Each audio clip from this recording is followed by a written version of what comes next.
So it's August 14th, 2019, and my dad has just gone in to have a control scan because he had cancer in his bladder removed in September of the previous year, and it's just the regular control.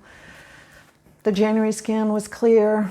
The May ultrasound seemed to show a nodule on his liver that was judged innocuous, and he came back with that scan showing metastases in many places, in both of his lungs. His liver was full of them. 3 lymph node chains in the abdomen. It looked really bad. My mom had died in December the previous year, and my dad had been heartbroken, and all that started colliding in my head. Like, my dad was in real danger. And I cried, and I cried. I cried for, I think, 3 days and 3 nights, almost continuously. I mean, I did stop to eat and sleep, but sometimes my crying interrupted even that. And after I cried, really, for 3 days and 3 nights, as I took this humongous news in, I had a flash come into my mind of possibility. And it surprised me, but somehow I had this image. I mean, it was more image and energy than it was words, so I tried to put words on it, but it seemed like the possibility of something for me that would be available after both of my parents had died, after I become an orphan. And that surprised me a little bit, but it gave me a sense of optimism. And, well, I talked with my dad a lot, and I shared this with him, and he seemed interested, a little surprised, but interested. And we really, we enjoyed all the time that we could together. In fact, we had just returned a few days before from a trip to Belgium. My parents, I'd moved both my parents to a retirement home near me just about a year prior. And after my mom died, my dad and I had decided to go back to Belgium, where my parents lived previously, and to see their friends and family that my dad wasn't sure he was going to see again. And so we'd just come back from 5 days in Belgium, and I was already planning the next trip. And it was such a good time, and I was planning the next trip, but then this scan came, and well, all that we were planning now were what treatment to get. Anyway, fast forward 6 weeks later, my dad died on September 29th of the same year, so just 6 weeks later. And it was a shock, and in some ways, it still is. The grieving process can take some time, but I want to stress that image of possibility that I had, because I think it can be a useful metaphor for all sorts of process of grief and loss, and especially in these, troubled times. And with COVID, like, a lot of people are losing some of their freedom. Some are losing their jobs, some are losing loved ones to the disease, and so there's a lot of loss,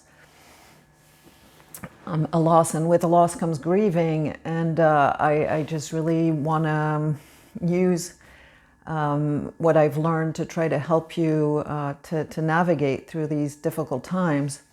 So I'm Sonia Weyers. I'm a Gestalt therapist, and I'm the founder of Eudokima, and Eudokima is a Greek verb that means to grow, to thrive, and to prosper. And so that's my mission in life, is to guide you to grow, to thrive, and to prosper. And today I'm going to talk to you about 3 things that can send you on your way. So the first thing I want to talk to you about is being with. I don't think we can talk too much about the value of learning to be with. Because, what I told you about the 3 days and 3 nights that I cried, that's when I was really just with this news that was,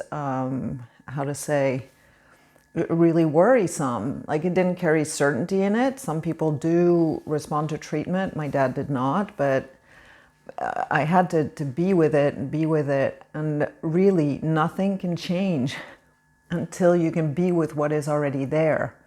So it was the case for me, and it's the case for you, and it's the case for really most things. The first step for any process of change is to be with what is. You know, if you have a flat tire, you have to first observe that the tire is flat and be with that, so that you can actually think to, you know, get the spare tire. I mean, this is a completely menial example, but it's just to illustrate the point that it's just really important to learn to be with what is, so that you can make choices that are in line with what is. You know, as long as you're in denial of what is there, well, whatever choices you make or whatever decisions you make are not are based in a reality that's different from what is already in place. And so, yeah, I keep talking about that, the importance of being what is with what is, but there's a reason for that. It's that it's really the first step in everything. So that's what I want to say about being with what is for now. The second thing I want to talk to you about is connection. Now, why connection? And why connection in the face of loss and grieving and uncertainty? Well, you know, in my story with my dad, the connection that we had and the connection that we enjoyed when we took that trip together, in some sense made the grieving worse, as in there's more to lose, but really it allows some peace underneath all that it really prevents, or it spares me the trouble of having to wonder, you know, if I could have done something differently, or what if I had said this or said that, or if we'd, you know, been more connected or what. And so the connection that I enjoyed with my dad is a really good ground on which to experience the grief that I experienced. But for you, I would mention the Harvard study, which you might have heard about. It's the study that the research question was, what makes a good life? And in this study, they interviewed Harvard students and also inner city youth from the area where Harvard University is. And I'm not going to, you can find lots of information on this study. I'm not going to go into the details of it. But 70 years into the study, when they had followed physical parameters, relationship issues, they documented just about everything, and their conclusion was happiness is love, full stop. And so love, but not the idea of a romantic love necessarily, although, you know, that doesn't hurt, but really a nurturing connection with other people. And so this was important for me with my dad, you know, and with my mom at the end of her life. I'm not talking about her in this video, but certainly I had I can make some similar points with my relationship with my mom.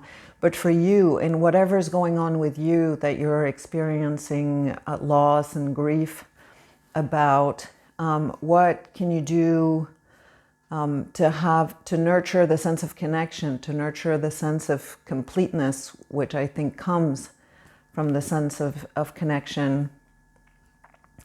And just really, I hope that you understand that when you work on connection, and connection doesn't mean that you're in agreement or that you're happy with somebody, you know, but it just means that you can express yourself truthfully, that you can hear the other and be heard by the other. And sometimes with some people and for some people this can be difficult, but it's really something that can contribute to your happiness. And so in my program, the Experience Your True Happiness Haven, we'll go over that, you know, how to improve your connection to yourself, to others, and to circumstances in your life. Also, of course, we'll go, the art of being with is central to the program and to everything that I do with my clients.